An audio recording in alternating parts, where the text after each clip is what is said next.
So you finally come back. Where have you been? You realize that everything that you've been looking for is on the internet for everyone to read. Yeah. So, let me tell you guys about Metroid Prime 1.5 and why, one, I think it's an amazing concept, but also why I kind of feel like horror should be a bigger element in the Metroid Prime games and maybe even in Prime 4.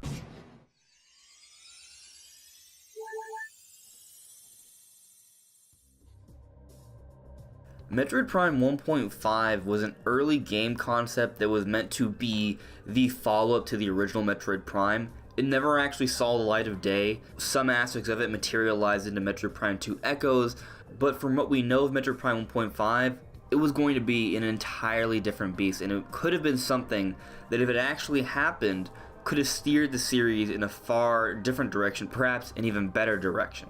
This game concept for Metroid Prime 1.5 was pitched by Tony Giovanni, and some of the art is from Andrew Jones. They worked for Retro Studios at the time, and this is why we have this information. There was a 21-page document that was uploaded a few years ago, and it kind of gives us a really good idea all of the concepts they had in mind for Metroid Prime 1.5. Now, I want to stress that there's no way I'm going to be able to cover all this information for one particular video. In fact, there's already a couple other videos on the internet that kind of summarize it, so that's not what I'm focusing on for this video. What I'm focusing on is the horror elements of Metroid Prime 1.5 and what it could have meant for the series and what it may maybe mean for the series, hopefully going forward. But there are a lot of really cool aspects for Metroid Prime 1.5. There's a lot of really amazing multiplayer ideas that I'm not going to really get to in this video, so if you're interested, I will put a link in the description below so you can go ahead and look over the entire 21-page document to get a better understanding of Metroid Prime 1.5. But I will go over the premise for Metroid Prime 1.5. Basically, after the events of the original Metroid Prime, as Samus was leaving Talon 4, she set her ship towards home in autopilot, and she went into a cryosleep to rest and recover from her, battle damage and effects and stuff.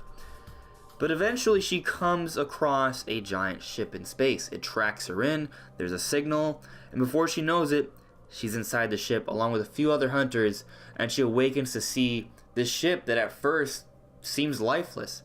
But as she soon discovers, this ship is actually a giant warship that is genetically enhancing, preparing an entire army to destroy planets that are peaceful and harvest all of their resources. It's a scary thing. She finds herself surrounded by an entire sleeping, genetically enhanced army of aliens, of monsters that we don't know nothing of. That alone is already pretty creepy to me. She's stuck in space, and it's not only her.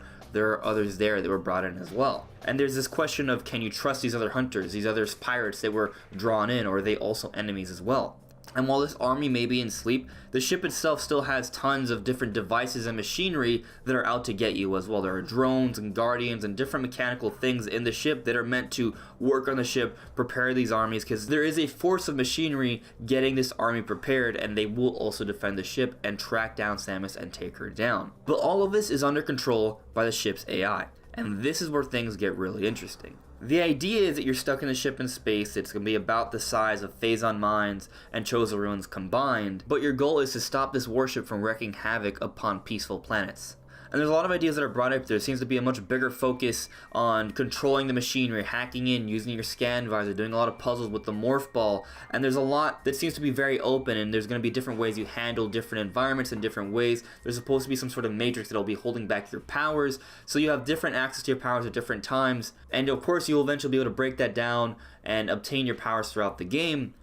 But basically what seems to be suggested is there are different ways to play this game and solve it depending on your playthrough. But throughout this entire process, the AI of the ship is messing with you and controlling you. The ship's AI has actually gone off the fritz. It's not functioning properly. It seems to have developed a multiple personality disorder, and it actually sends out holograms following you and looking at you, antagonizing you, fooling you, tricking you. You're not sure what to believe. There are 4 different personalities, One of them, the mother, is actually a personality that helps you out. It's trying to aid you, it gives you advice, it gives you power-ups, and it's a very soothing sort of personality. While this personality is in control, the colors of the environment tend to be more of like a womb-like environment, like when you're a baby in the womb, and there's supposed to be like a subtle heartbeat in the background as well. But that's the good AI. The other 3 AIs aren't so good. They're out to get you, they're out to take you out. One of the personalities is the killer. This personality is out to get you and take you out in the most aggressive way possible. When this personality is in control, the entire ship is a lot darker. There's a lot of fog and steam. You're not quite sure what to do. It's hard to see what's coming at you, but there are tons of different creatures and devices chasing you in the darkness. That's pretty terrifying if you ask me. But then there's another personality, the child. The child isn't trying to help you, but it's more playful, more innocent, and it just wants to play games. However, all of these games are very dangerous. It might lock you into a room and then have poison gas start emitting, and you have to get out of the room very quickly, but there's a puzzle that you have to solve before doing so. And when this personality is in control, the setting for the environment is more of a night-like kind of environment. It's described as kind of like Disneyland at night, something along those lines, which is very beautiful. But at the same time, it's also noted that you might be able to go into the darkness, and because his personality is more of a child, it may be scared of the darkness. So you can kind of play with that personality and affect it in different ways. And then there is the main personality, the martyr. When the martyr is in control, it will stop at nothing to take you out. Now, the difference between the martyr and the killer is very aggressive. It's setting out a whole bunch of different devices within the ship to come at you in different ways. But the martyr, it's actually sacrificial of the ship. When it's in control, a lot of the devices and machinery in the ship are off the fritz. You see sparks flying everywhere, and things are falling apart. It's willing to destroy the entire ship to take you out. And this AI, this personality, is supposed to be the main personality, and at times it takes control of actual bosses, and supposedly eventually you have to get to the central core of this ship and set the entire ship to self-destruct. And that's kind of the basic premise of Metroid Prime 1.5. It's a game where you explore this giant warship in space, locked in space, where there's an entire dormant, genetically enhanced army. I imagine at times some will awaken that you will have to fight. But also you have all sorts of machinery coming at you as well, and it's all controlled by this AI that has gone off the fritz and is not working properly and has split personalities. Sometimes you can trust it, sometimes you can't. You're never quite sure what's going on. Sometimes you're stuck in the fog and there are things chasing you. Sometimes you'll be in a room that you had already unlocked and hacked through, and then it'll be rehacked against you and it'll lock you out and poison gas will come in and you'll be forced to find another way out. And then other times this AI will show itself and be trying to help you, but then the next all of a sudden is trying to kill you again and antagonize you and trick you. This AI would play a huge psychological factor in the game, something that the Metroid series hasn't quite had. It would be playing even deeper into the horror aspect of the Metroid series. And that's what's so interesting to me. Horror has always been an element of the Metroid games. I don't know if you guys know this, but the original Metroid was actually inspired by Alien, a sci-fi horror flick. A really good one at that. The series has always had these horror elements, these eerie, creepy elements. Metroid has always been about isolation and atmosphere, and there are your occasional jump scares, especially with the newer 3D Prime games. Those do offer more jump scares because of the mechanics. But fear has always been an element.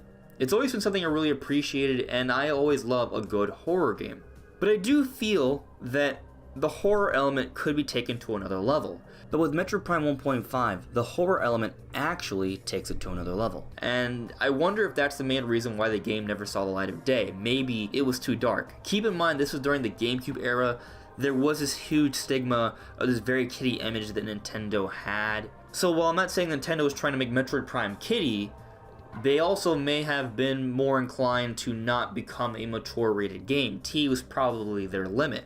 And with what we've seen with Metroid Prime 1.5, it may have made it to that other level. Now, if they don't put in blood and curse words, maybe it wouldn't have been rated mature, but the point still stands that this would have been a very dark game, the darkest game in the Metroid Prime series.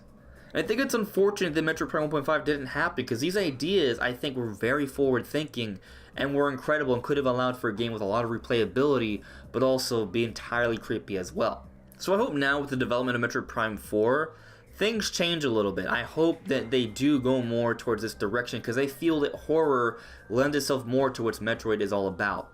Exploring these alien environments that you don't know much about. You're trying to discover the mystery about it, delving deeper and deeper, figuring out the source of the problem while also being alone, isolated in this atmospheric environment with tons of creatures that you don't quite understand that are coming at you. Horror lends itself really well towards that, and that's a big part of what Metroid always has been. So personally, I hope that Metroid Prime 4 does maybe take some ideas from Metroid Prime 1.5 and have more of a horror element, maybe more of a psychological element as well. That would be really interesting, and I think it could make the game even better, and it could be one way to move this series forward, and hopefully have it become more of a consistent mainstay so we can see more Prime games more frequently, instead of having to wait another 15 or so years for another Metroid Prime game. But what do you guys think? How do you guys feel about Metroid Prime 1.5? How do you guys feel about the psychological elements that this game could offer? How do you guys feel about there being more of a horror focus in Metroid Prime games? Do you think the Metroid series should follow its original inspiration and being kind of like a sci-fi horror film like Alien? Or do you think it should become something else? Something that's a bit brighter and not as scary? Let me know what you guys think in the comments below. I'm really curious what you guys have to say. Just gonna put it out one more time. I love horror, and I would love that to be an even bigger element for the Metroid series moving forward. But anyways, everyone, thank you so much for listening and watching. I'm really glad you guys watched this through. Thank you so much. If you're new here, you love Nintendo content, please make sure to subscribe. Leaving a like would also be really appreciated, guys. I have a Patreon if you guys are interested. But that's it. That's all for now. Thank you so much, and I'll see you all soon. Bye.